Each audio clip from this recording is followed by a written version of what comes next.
kitchen sink and tap to replace on this one. The reason I have it done is the kitchen sink, they had it done with the kitchen, and this type of material, yeah, it's leaving marks all over the place. They've never liked it, and the tap is kaput. I have just isolated the water, but that's how they have to turn it on and off. So lever's gone, they want a new one, they want a single lever in. So first job is we isolated the isolation valves at the back, just made the water stop running, and just going to disconnect the waste. So if we undo this, I should be able to get it off. There we go. And to get the sink out, I'm guessing it's going to be siliconed all the way around. But also, you'll notice these underneath, these lock-on clips. Should be able to undo them. Then the sink should just push up. Hopefully, that's the only one I can see is there. So I'm guessing the rest is just it's just going to be siliconed on.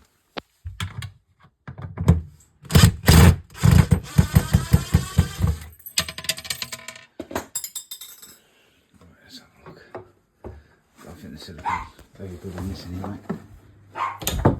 No, I just pushed it up my hand. Okay, now we know the sink's loose, we can undo the flexi tab connectors there. Just try and get this head right. There we go. So yeah, just undo them, and that sink should just pull up and out. The main anchoring points on the sink, the waste, the tap connections, and these connections on the stainless steel most of the time. Most of the time on these, they'll silicone in, so you'll have to get a scrape underneath there, break all the silicone, and then the sink should lift up and out.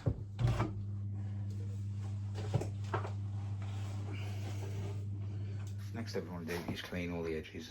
Now you can either use a scraper or a Stanley blade. If you use Stanley blade, be very careful. So what I'm going to do is just scrape all this old dirt off. I don't think there's any silicone on this at all. But yeah, just going to clean it all up. One thing they haven't done as well, I think, this is bare wood. There's no protection on it. I'll show you what to put on that just to protect that wood, because if water gets on that, it can swell. So I'll show you what to put on to seal it up. Alright, just to help seal the edges, I've just got some sealant, some clear sealant. Put it on and just scrape it onto the wood. It'll just create a barrier then, so though any water does get down the back, it's not going to swell on the wood. Really important if you do this on a fresh cut. So just get that sealed up all the way around. So here is the new sink, stainless steel one, Frankie one. It looks like it just pushes in, then these push down, lock out. See on there, it tells you there. If you're going to cut it out, you should get 10mm back from this lip, mark all the way around. Cut your hole out, clean it off like we have. Bead of silicone, 5mm thick all the way around, then push your sink in. It does come with self-assembly, so you've got to put your waste in, so we'll just feed that through that side.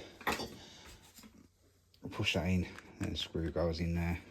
And that'll just go on there with the overflow, which is just on that side. So it'll come out there, connect onto there. So I'll just put the screw through there. That's a bit loose at the moment, but the overflow is fully extendable there, pushes into there. There's like an Allen key that you put into there. And you just tighten that up with the Allen key. You just tighten that in. Dead easy, dead easy. No silicone either. It's got rubber washers, doesn't need silicone. Right, now it's all tightened up. I'm actually going to try it in the sink, see if we need to take any out. Hopefully, I've measured it right. That should just drop straight into there. I don't want to push too hard because I don't want it fully in place yet, so I put the silicone on. Come on.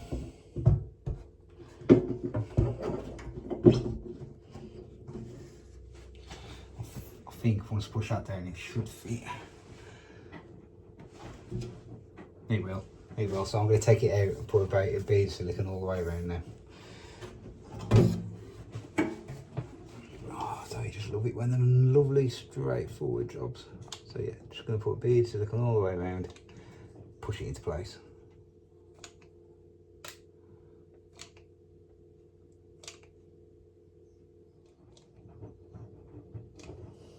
silicone all done.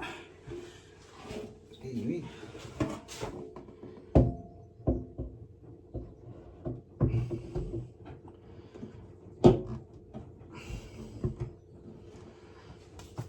Just going to check underneath.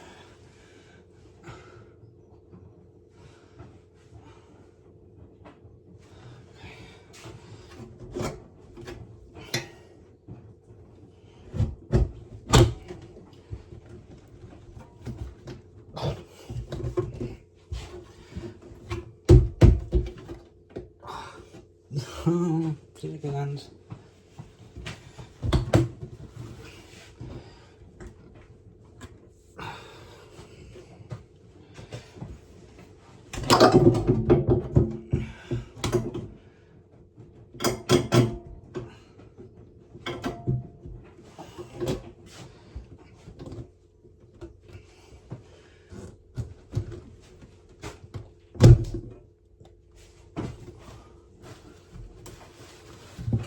That way.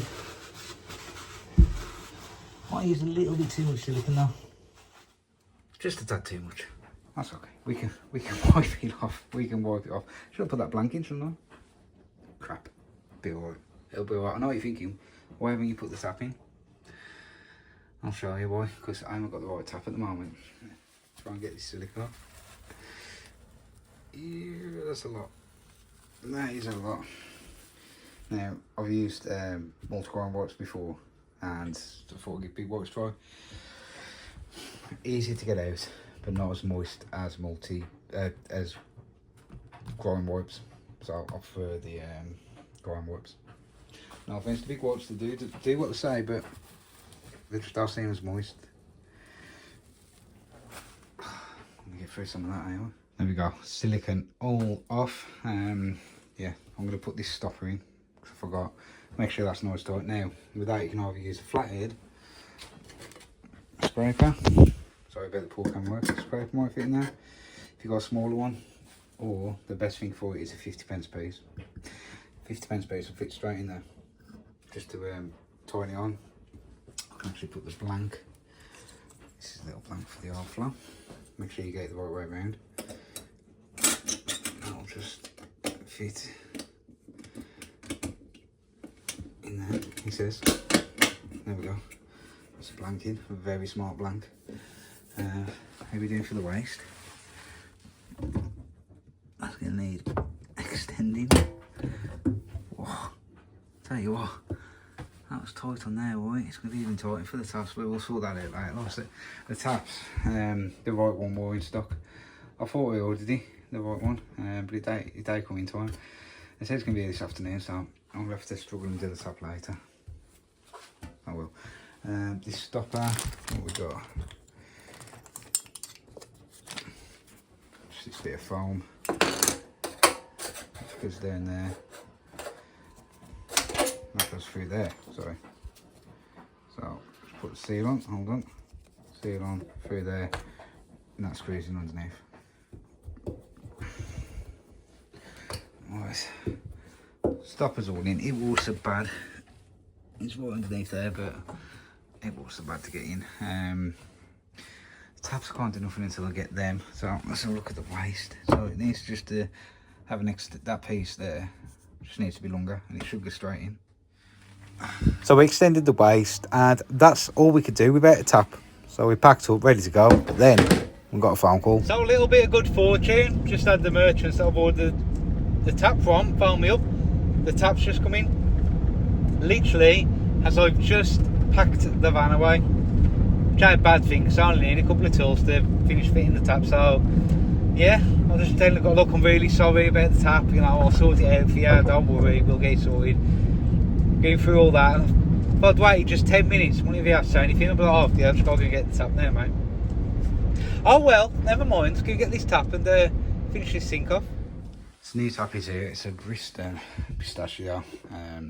10-year warranty with them on everything from what I can read. So yeah, first thing we've got to do though is got a hole just there, back in the cupboard, both sides, so you can see that one.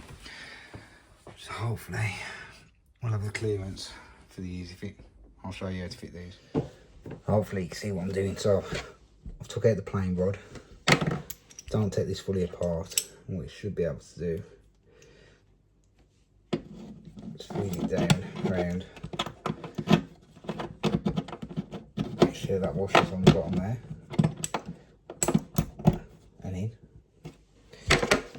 Then that rod goes back in there like that.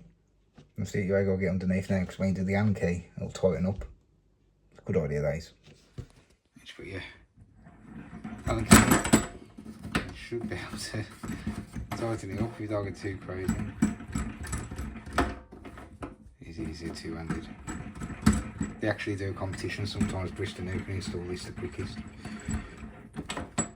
Just keep tightening it up until it goes really tight.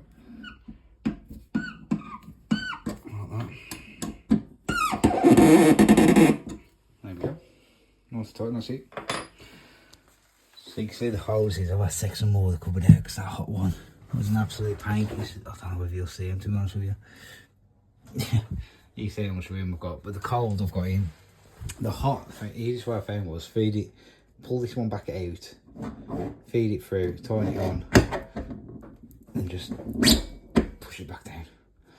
So just get a little bit cramped under there. You can see now, I've got my 2 isolation valves. I can connect them onto them. Yeah, that's the tap near enough all in. I'll put some bit of this stuff, I'll put a bit more on actually. You get this in the pack, a bit of silicone grease. I mean, they don't give you much, do they? Come on. I have put some round, I promise you. Don't know if we're going to get any more out. We've got a bit more out, so put that to the O-rings. Then we want a plate. That's the plate. So you just put that over there. You get your tap. You should get onto there, like that. Once the tap's on, you get like these 2 screws. You do get this screwdriver included in the pack. So one goes in there. Another one just goes just in there. Once you've got both cup screws in, it tells you in the instructions, use the Allen key in the screwdriver just to get an extra half turn. Just like that. So yeah, you need to design to take the Allen key. So make sure you tighten these up because them cup screws come loose. Guess what happens with these? They pop off. So we'll leave that with the customer in terms to check it every so often just to make sure. Because I have heard these popping off. I mean, they're a great idea for toffee, but yeah, they can pop off. So I've heard, never had it happen to me. So I'm not calling Bristol out saying, oh, these taps are dangerous. I'm not. I've just heard from other people's experience now. Have they tightened them enough? I don't know. I've heard this happened after a few years, so don't know. I've fitted about 3 or 4 of them in the last 3 or 4 years. I had a problem with them yet, but I'm just telling you what I've heard out there. So once you've tightened it up, give the tap a good tug.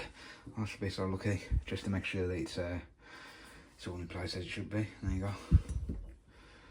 No water here. Let's get on there and get the wall connected.